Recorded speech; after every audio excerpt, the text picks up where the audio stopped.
Bleeding purple and gold. From the heart of Los Angeles, this is the LakersNation.com podcast with your host, Trevor Lane. Hey, Lakers Nation, welcome to today's show. As always, we are powered by CLNS Media and LakersNation.com, your one-stop shop for all things Lakers. Today's show is brought to you by SeatGeek. Head over to SeatGeek.com and use the promo code NATION, or better yet, download their app and then use that promo code NATION. You actually get $20 off your first purchase of any tickets you want. Sporting events, concerts, whatever you can think of, SeatGeek has it.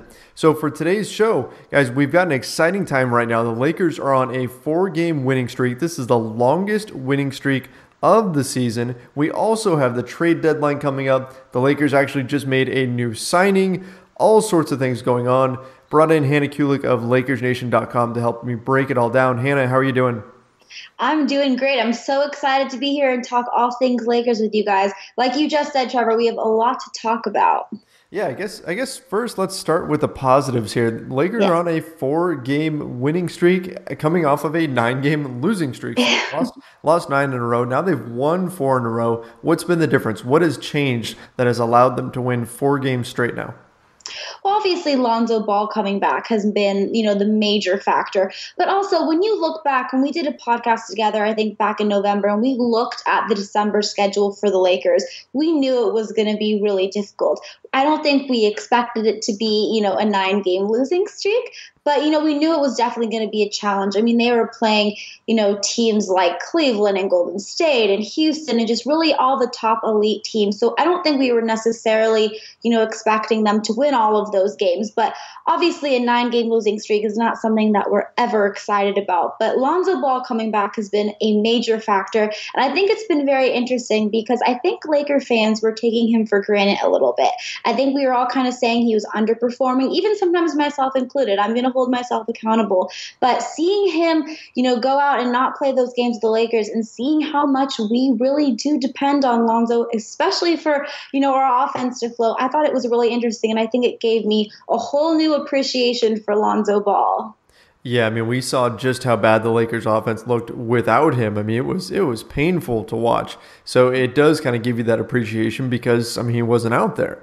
Now, he's back now, and his shot was a little bit off in the last game, but overall he's been shooting much better. His form has looked better, and I'm not talking about his release. I'm talking about mainly his legs. The way he's been landing, the way he's been taking off has looked a lot better with his shot, a lot more consistent. Hopefully that's something that he can do from here on out. We know that he had a few little issues here and there with his shot in their last outing against the Dallas Mavericks, but still overall has looked much, much better. And his defense, of course, has been good. I mean, he is a much better defender than anybody playing behind him, and that includes, of course, Tyler Ennis and Alex Caruso, and now another guy that we're going to have to talk about who the Lakers just brought in.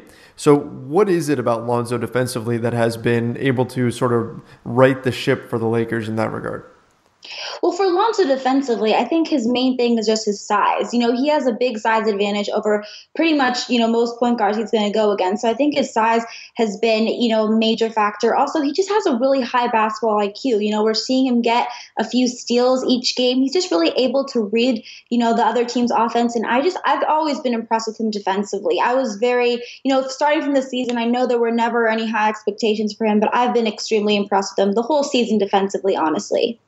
Yeah, I mean, at the beginning of the whole pre-draft period, the word on Lonzo was that he was just a bad defender, and that was just what he was, and that he was going to be a turnstile, and it was going to be really tough for a team to deal with him being their point guard. At least he was going to be letting guys into the paint nonstop, and there were going to be all these problems. And really the opposite has been true. Sure, he's gotten blown by a few times, but for the most part, he does a good job staying in front of his man. He recovers well, and his defensive rebounding is really impressive. And I hate to even say it, but it almost makes you wonder, would a D'Angelo Russell and Lonzo Ball pairing have actually been really good? I mean, that was the one side of the ball where we were concerned. We thought, hey, offensively they would have been great, but defensively it would have been a disaster because both are poor defenders. Well, now Lonzo isn't that bad of a defender.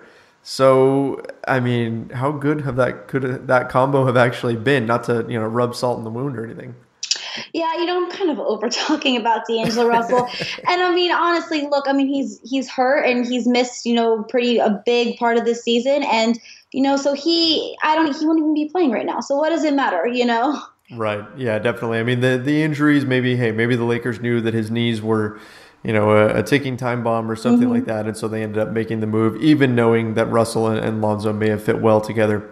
But hey, speaking of injuries, actually a report came out today that Lonzo Ball is unfortunately dealing with an injury. And it sounds like it's something that is just coming from being overworked. He has a left knee strain. It's very minor. And he's considered questionable for the upcoming game with the Memphis Grizzlies. How big of a deal is this going to be if he can't go?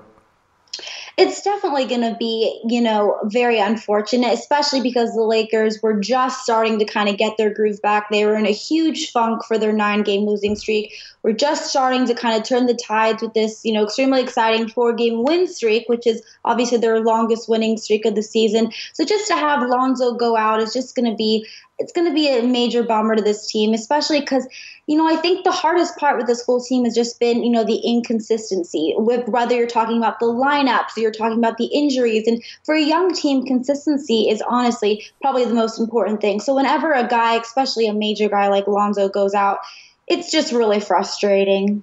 Right. And you know what? The Lakers struggled quite a bit without him. And I know that they have played it safe with him. Most of the time when he's hurt, he stays out a little bit longer than the projected time. At least that was the case with his shoulder injury. So I would actually be pretty surprised if he does play. Now, we are recording this late Sunday night, so it's also always possible that, news breaks early Monday that he is playing. And hopefully that's the case, because I look at it like this.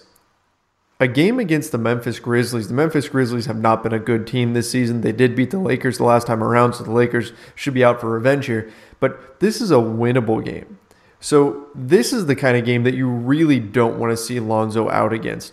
If Lonzo doesn't play against a really good team, if he doesn't play against, say, the Golden State Warriors or the Cavaliers or a team like that, I think that's actually a little more forgivable, because that's going to be a tough game to win, even with everybody healthy. But it's the games that are winnable, a game against, say, the Grizzlies or the Kings or some of those teams. Those are the games when you really need your guys to all be in there, because you have to get those wins, because the opportunities are so few and far between for a team like the Lakers that probably isn't going to make the playoffs. I mean, that's safe to say at this point. And so they need to get those wins that are on their schedule, that are coming against teams that are sub 500, that are probably a little bit worse off than them. You don't want to give them an advantage by taking out a guy like Lonzo Ball. So fingers crossed, definitely hoping he can play. Yeah, I completely agree. And, especially when you're playing against teams that are very, winnable games, it hurts the whole team's morale if you're losing those games.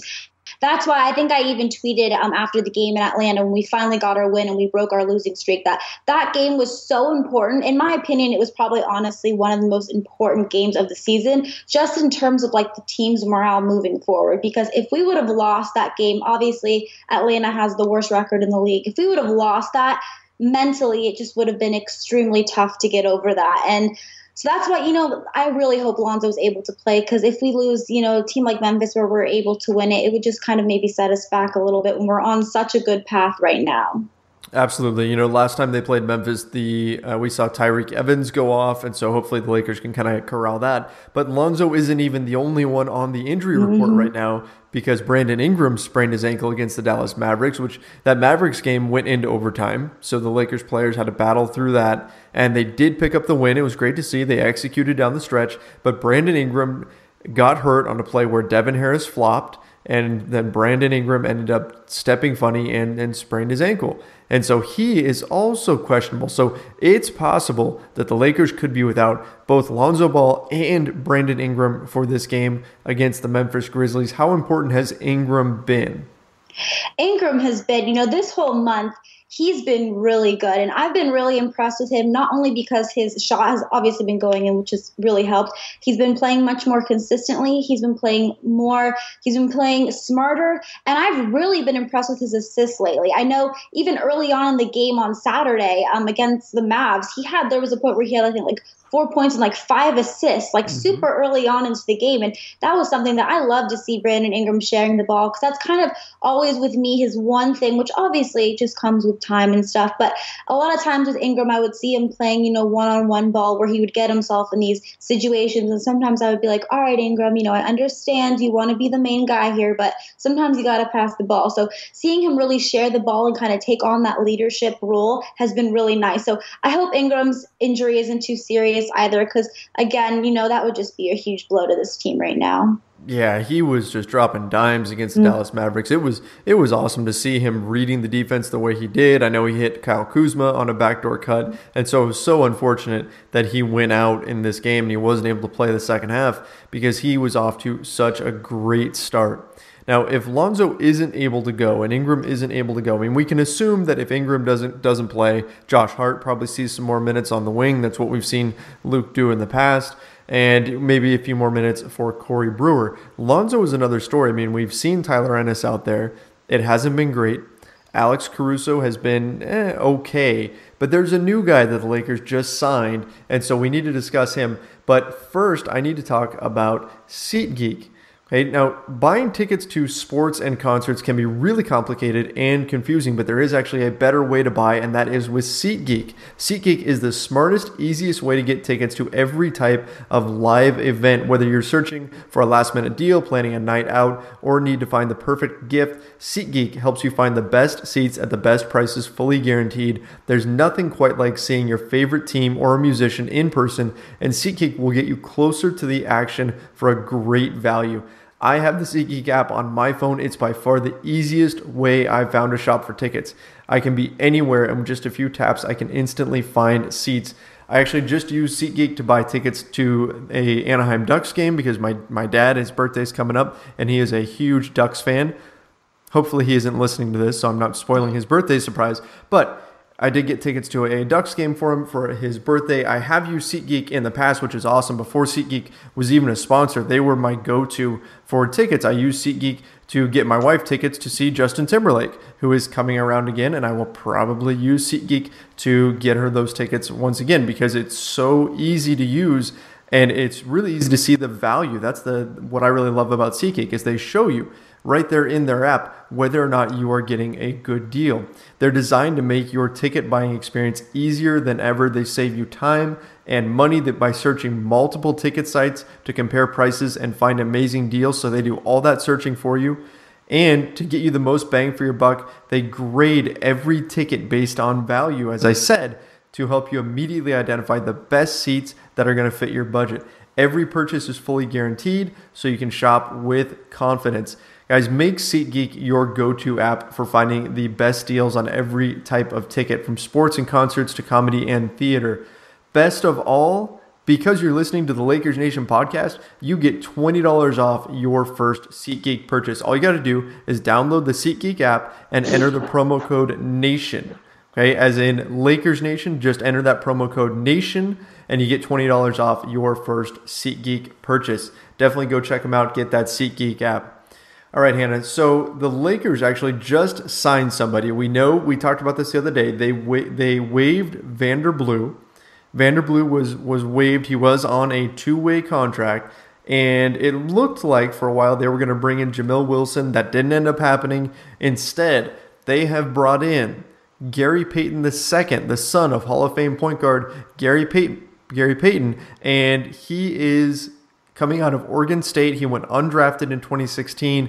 What do you think about this pickup, Hannah? Is this a good addition? Well, listen, I don't think this is an addition that's really going to make a huge splash with the Lakers. I mean, obviously, it's kind of exciting, to have that Gary Payton tie-in and stuff. But I think as a career in the NBA, I think it was something like 14% from three-point shooting. Obviously, in the G League, he's shooting much better than that. I think he's shooting like 30.6. I think that's still not that great. But, like we've been saying, one of the biggest struggles this season, one of the biggest kind of question marks has always been what's going to happen if Lonzo Ball gets hurt, because we are so thin at that point guard position. And unfortunately, we've had to see that this year. This wasn't something that we were hoping we were going to have to deal with, but unfortunately, it's the Lakers and there always has to be some sort of drama. So we've had to see, Tyler Ennis and, Alex Caruso even being called back up, from the South Bay Lakers, which I think he was also called up again. So he'll probably be in Memphis as well. But those guys just, I like them as people, but they're just not really going to get the job done. So I think, signing Gary Payton, hopefully the Lakers, maybe they see something in him. And he definitely can't be any worse than Ennis or Caruso, honestly. I mean, not to be too harsh or anything. So I'm excited to see him play. I don't really have, super high standards for him, but I'm interested to see him play. Yeah, I mean, he's given another young guy a shot. He is 6'3" with a 6'6" wingspan. So, I mean, there's defensive potential there. I think most people look at him and think, okay, he's a good defender then. He can't shoot the three, so he's got to be a really good defender. But, I mean, from the digging I've done, his defensive numbers are not all that impressive. He gets a decent amount of steals, but, I mean, it looks like he's kind of gambling for those because his overall advanced defensive ratings are not great. We know he can score. He's actually a pretty efficient scorer from 2, but from 3, he doesn't really have that, which is a little bit disappointing because the Lakers need 3-point shooting and they need a guy who's going to keep their defense solid. I mean, like we've said, if he's going to replace Lonzo in there, you need somebody who can defend at that level, at that high level that Lonzo has been defending at least to keep some consistency on that end of the floor. And Gary Payton doesn't tick either of those boxes right now. He's not a great defensive guard, and he's not a guy who can stretch the floor at all for you and make up for any deficiencies there. So, I'm a little bit concerned with it, but still, it's a two-way contract. It doesn't mean that he's going to be playing a ton of minutes. It's probably just going to be in emergency situations. And who knows, as critical as I am of the signing, the Lakers have a history of finding guys, of unearthing talent, diamonds in the rough. I mean, Larry Nance Jr., Kyle Kuzma, Josh Hart, these are all guys that they've found that other teams were overlooking. So who am I to say the Lakers maybe didn't find another diamond in the rough here with Gary Payton II? There's obviously something that they see in him here. So I'm definitely willing to give him a shot and kind of suspend my criticism, and hopefully he'll work out just fine for them in the second unit. Yeah, I agree with you, Trevor. I mean, I'm kind of being a little critical against him too, but at the end of the day, you just have to trust, guys like Magic and Pelinka and hope that they know more than us, which, I'm sure they do. So hopefully he'll be able to come in and make a contribution, but we'll see tomorrow if he gets to play, or if you guys are listening to this, we'll see on Monday. Yeah, the Lakers have a pretty good scouting staff, and they do a good job of figuring out who could play and finding guys that can fit into their system and everything. So I'm curious to see exactly how Payton fits in. Now, speaking of Magic Johnson and the Lakers and all the front office staff and everything, Luke Walton had been under fire lately. He had been kind of called out by LeVar Ball, and there was a report from Brian Windhorst of ESPN suggesting that other agents and executives were already speculating that David Fizdale was going to replace Luke Walton, and one of the reasons for that was because LeBron James stuck up for Fizdale after he was ousted from the Memphis Grizzlies, who the Lakers actually see on Monday night, or tonight for most of you who are listening to this on Monday. So that's an interesting storyline, I think, here. Luke Walton kind of, we've got these rumors that he might be on the way out, that the team isn't all that committed to him. But then Magic Johnson and Jeannie Buss both take to Twitter and express their support for him. And at this point in the season, do you think Luke's job should be in jeopardy? You know what, Trevor? I actually think this is pretty ridiculous, honestly. And I think all these rumors, I think a majority of them got started when LeVar Ball said last week that Luke had lost control of the locker room, that the players didn't want to play for him. I think there was a lot of speculation that came from Lonzo, and this notion that if Lonzo doesn't like Luke, then it's very possible that the Lakers will make a coaching change, which, I'm not saying that they're not going to make a coaching change or that they shouldn't make one, but I really don't think that they should make one, halfway through the season. I just don't think it makes any sense. I mean, look who we've gone the last, 4 years. We've had 4 different coaches. At some point, we've just got to ride it out. I think, yes, there are definitely times where Luke frustrates me very, very much. But at the end of the day, you've got to look with what he's being given here. He's, been given a team with a ton of rookies, a ton of guys on expiring contracts, a team that no one was really thinking was going to, make a huge splash this year. And, you've just got to give him a chance. I think to fire him halfway through a season, especially like we've said, this whole podcast with how important being, consistency is with these young guys, I just really don't think it's the smartest decision. I think you should definitely just ride out this season and then come this summer when you have a more clear headspace, really think and, hopefully can get some, free agents, then you can come together and think, okay, is Luke the guy for our team moving forward? But as of now, I think we need to just stick it out with Luke. Absolutely. I think the perfect word for this is ridiculous. Yes. I just don't see why anyone would think get rid of Luke. I get it. I see the criticisms online. I understand people get frustrated with his rotations, and rightfully so, right? There's moments where he puts out a 5-man unit that just doesn't work, like against the Sacramento Kings when he threw out Kuzma and Nance as his bigs going up against I think it was Zach Randolph and Willie Cauley-Stein at that time. Well, you're going to get brutalized inside if you do that, and that's exactly what started happening to the Lakers. So occasionally, yeah, he's going to have some questionable lineups. He's made some mistakes. I think their end of game sets have not been good. I mean, Hannah, you saw against the Dallas Mavericks, the play they went to out with, I think it was about 5.9 or so seconds left in the game, and the score was tied. They throw it to Julius Randle in the corner and asked him to create one-on-one. I mean, what was he thinking there? Exactly. It's so funny that you mentioned that, because I remember I was watching the game and I turn to my dad and I go, they're going to give it to Julius and he's just going to go one-on-one and throw up a wild shot. And that's exactly what happened. But he got a turnover, I think it was. Which is like exactly what happened. And it's just, those are the kind of things that definitely frustrate me. But I just think to fire Luke in the middle of the season, it's just ridiculous. It makes no sense to me at all. Absolutely. There's, in that type of situation, I would love to see Luke actually run a play there. I would love to see, maybe go in that particular game. Personally, I would have gone high pick and roll with Jordan Clarkson handling the ball and then Randle setting the screen, because that had been working.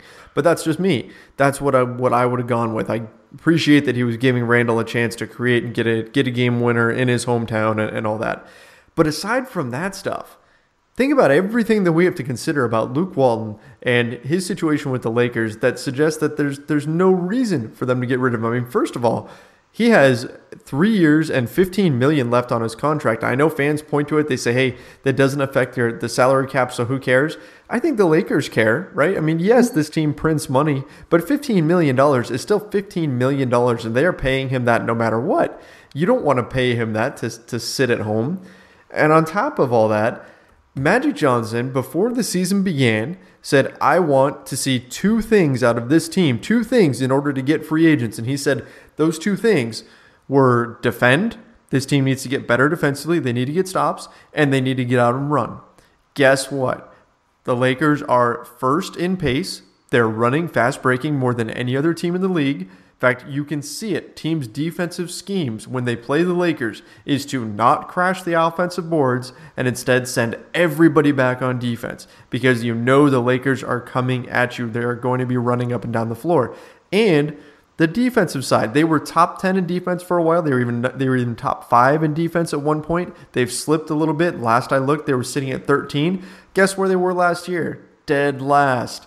Luke Walton has a team that is running, that is defending. Yes, they're not consistent, but he has met the goals that the team set for him. So it would be absolutely insane for them to fire him at this juncture. Sorry, I'll come off my soapbox here. No, I completely agree. And, we also have to remember, Walton is the youngest coach in the NBA. He's only 37. Yes. And, he's coaching such a young team. So there's definitely going to be a learning period for him as well. I mean, it's not like he's been coaching for, 20 plus years. He's got to have some time to learn and grow with this team as well. So Trevor, I completely agree with you. Yes, Luke definitely can drive me a little crazy sometimes, but at the end of the day, there's just no reason to fire him. And they're just, like you said, he's done everything that Magic really has asked of him. So I don't even know why anyone would ever think he was going to be fired right now. I just think that Lakers, we love over here in LA, we love the drama. Whenever anything is going good, we have to have some sort of, big breaking news. But I mean, it's definitely certainly possible. You never know, but I just think it would be such a dumb decision at this point. That's a great point about his age. I mean, we can't say give Lonzo Ball time, give Kyle Kuzma time, be patient, and then say, Luke, we need results now. Luke is in the same situation. He is very new to coaching. He is improving. He is getting better. Give the guy a little bit of time to figure it out. So, Hannah, let's wrap things up here with the trade block, because the trade deadline is coming up, and we know the Lakers are going to be active. Which players do you think should be on the trade block for the Lakers? Or should we just say all of them at this point? Who do you think they should really shop? Listen, Trevor, this is another thing that just drives me crazy, and I cannot wait until February 9th because then the trade deadline will be over. Like, I'm so over all of these rumors. Every day it's Randle's leaving. No, now Nance is leaving. Now Clarkson's leaving, but in order for Clarkson to leave, Nance has to go with him, and there's just so many different rumors. And honestly, if you're really I don't know if I would trade anybody. I understand that they want to trade Randle because, if they don't see him long term, which I don't think they did, I think they would have offered him a contract extension last summer. Then I understand why they would maybe want to trade him this year and try to get something from him so they don't lose him and get nothing for him. But at the end of the day, I'm very concerned, and I don't want to be negative Nelly over here, but I'm a little concerned that, we're going to trade Randle, we're going to trade Clarkson, and then come this summer, and what if we don't get anyone? It's going to be very frustrating. We're going to have a team that now we don't have Randle, we don't have Clarkson, and I don't know. I wouldn't jump the gun. Before I would trade anybody, I would really make sure that we're 100% going to be able to get a Paul George or a LeBron James or DeMarcus Cousins or somebody, worth making those trades for, so that we don't have to go through a season with nobody on our roster next year.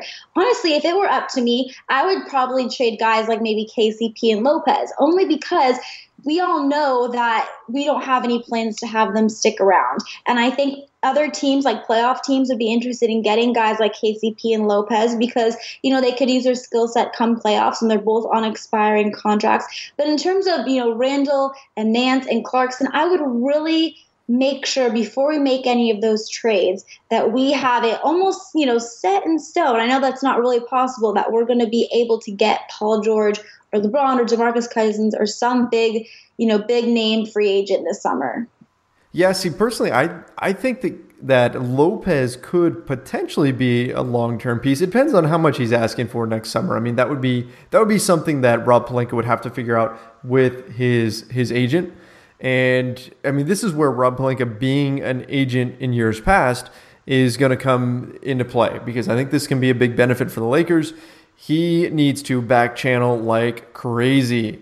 Okay, like you were saying, if they trade away guys right now, if you trade away Randle, you trade away Clarkson, you trade away whoever, and they don't get LeBron, they don't get Paul George, they don't get any of those guys, well, then you just traded them away for nothing, because we can assume that if you trade Clarkson, if you trade guys like that, you're going to be trying to free up cap space with it.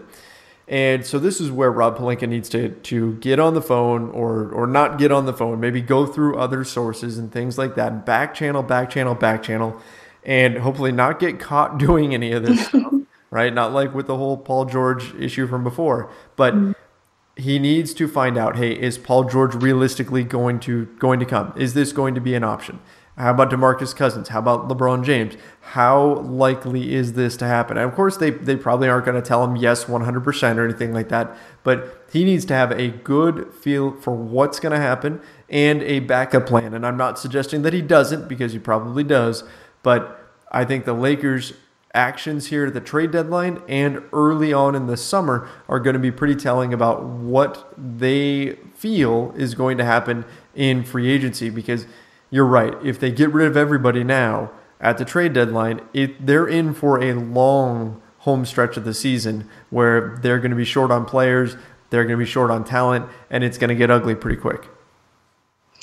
Yeah, and honestly, one of the keys, I think, to the rest of the season, too, in part in attracting these free agents to want to come and play for us next season, is to try to finish off this season as strong as possible. And if they get rid of Randle and Clarkson or Nance, or, who knows, they could be crazy and get rid of 2 or 3 of those guys, like you just said, we're going to have a really, really rough rest of the season. And guys' morals are going to be really low. And everyone's just going to be really negative in LA. And I don't understand if we lose, the rest of the season, which if we trade those guys, it is very possible that we don't win a game for the rest of the season. And I mean, I don't know why LeBron James or why Paul George would want to come to a team like that. One of the most important things I think going forward this season is to try to be able to win some games and show these free agents that, we're a really good team. And if you come, maybe we're not perfect now. And yes, we are young. We have some growing room. But if you guys come and we slide in, Paul George, LeBron, DeMarcus or whatever, we can make a little run. So I'm very tentative to trade Randle and Clarkson and Nance. I think if you trade 2 or 3 of those guys, I mean, we're done, honestly. I'm just very tentative to trade anyone at this point, honestly. Yeah, I mean, I guess you're right there. I mean, especially with Randle and Clarkson, you can get away with trading one of them, I think. I'm sorry, I meant Randle and Nance. You can get away with trading one of them, especially like if they traded Nance. Okay, like Kyle Kuzma would just pick up some more minutes at power forward. Randle could pick up more minutes there. There would be ways to get around that. Clarkson, I mean, it depends on what they get in return. We always have to consider that too. There could be pieces coming back that could help fill in that gap, some guys that are on expiring deals and things like that. But overall, yeah, you don't want to part with all these guys and then have your team go into a tailspin, and then you finish the season with all this negative energy around your team, and then free agents are going to remember that, and they're probably not going to look at you anyway. So it's this delicate balancing act. They have to free up cap space, but they don't want to do it too soon. If they wait until the summer, they may not have that much leverage. So I mean, look, Magic Johnson and Rob Pelinka have made it very clear that they intend to be very aggressive this summer. They've made these promises about landing 2 max players. Well, not promises, but this is clearly their goal, right? They're not Jim Bussing it here and promising to be at a certain point or anything like that. But everybody's going to be expecting them to do something, and I just hope that they haven't painted themselves into a corner here where they have these really rough waters to tread, and then they aren't able to get anything done, because that's going to look really bad next summer. Hopefully that is not what's going to happen. Yeah, I sure hope not. And like I said, I just could not wait until February 9th because I'm so over every day when I wake up checking, Lakers.com or Lakers rumors, and for all these trade rumors and all these news stories to be coming out when, the trade deadline is probably going to pass. We might not even make a trade, and we got all worked up for nothing, So I just can't wait for it to be over, honestly. That is possible. I mean, it's I don't know how likely it is, but it's possible that the Lakers don't make any moves at the trade deadline. Personally, I think something will happen. But you know what? I go into every trade deadline saying that, so take that for what it's worth. But I think something will happen. I think they'll move somebody. I don't know who it'll be, but I think somebody will move. Now, one last question here, and this is something that's been kind of gnawing at me. Let's say that LeBron James does want to come to LA, but LeBron being LeBron, he wants to go where his guys are. He wants to go with the guys that he likes, and maybe Luke Walton isn't one of those guys. And maybe this is part of the reason for this rumor that we're hearing from the executives and all that we talked about a few minutes ago. What if LeBron says to the Lakers, I'll come to LA, but Fizdale's got to be my coach. He's my guy, so you guys would have to get rid of Luke. Well, then that's something that you worry about over the summer, I think. You definitely don't make that decision, right now, because I don't think LeBron James isn't going to say that right now, But, I mean, if that's the case, then you really have to think about it and then think, too, okay, so we bring in LeBron James and then think about what other kind of pieces we want to have and, obviously talk it over with our guys like Lonzo and Ingram and Kuzma and guys who, we are expecting to try to lead the team as well. But obviously, if LeBron James comes to the Lakers and says, listen, I want Fizdale, Luke's gone. Unfortunately for Luke, he might be gone because I think, Magic and Pelinka are going to jump at any opportunity to get LeBron James. Yeah, I wouldn't be surprised. I mean, I don't know that this would ever be made public or anything, but I think people would kind of get the gist of what had happened if those moves were made. And of course, this is totally hypothetical. But yeah, I mean, it's tough because on one hand, it's LeBron James, and you know that he has a history of getting his guys deals, bringing his guy. I mean, J.R. Smith got a big contract. Tristan Thompson got a big contract with the Cleveland Cavaliers. So he likes to bring in his guys. If he went to the Lakers and said, hey, this is my coach, this is the guy I want, and Magic and Pelinka have set all these expectations so high for them landing a guy like LeBron, it would be a really tough situation. But at the same time, I would feel so regretful about having to lose Luke, because it feels like he is building a culture here. I think that he's done a pretty good job at that. So it would be a really tough situation, and I'm not saying it's going to come to that, but just something that popped into my mind when we were looking at all these different rumors and everything about Fizdale and the Lakers and him being a LeBron guy. If that's a requirement for the Lakers to bring in LeBron, will they do it, or will they stick by their guy? I mean, they have shown loyalty at times in the past, and other times they haven't. So it's, God, it would be a tough situation. In fact, maybe it's something I should make a Twitter poll about. I think maybe that's something I should take to the fans.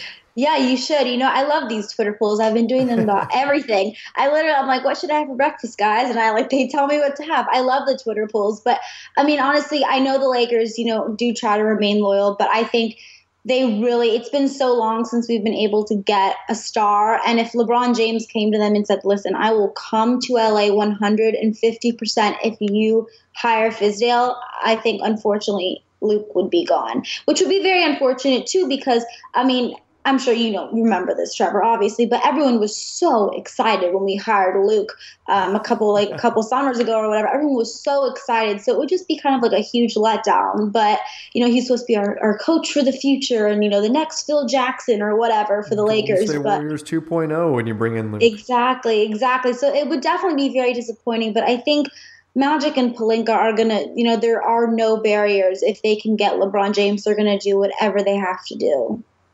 Yep. Yeah, it would be an interesting scenario to see what would happen. But yeah, anyway, something that I thought we should bring up and discuss. Well, I think we've gone over a bunch today. There's been a ton of different topics here. Hopefully the Lakers pick up a win, because we've been talking about this 4-game win streak for almost the entire show. Hopefully this turns into a 5-game winning streak. That would be wonderful. And hopefully, of course, Brandon Ingram and Lonzo Ball turn out A-okay. Hannah, before we get out of here, any last comments, any parting thoughts or anything?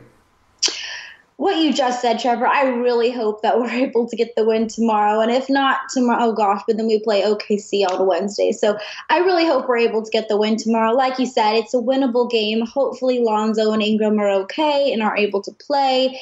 And we can just keep rolling again. And we don't have to, have another deja vu 9-game losing streak ever again. Because that was not fun. I suppose, yes. Yeah, 9-game losing streaks are not fun.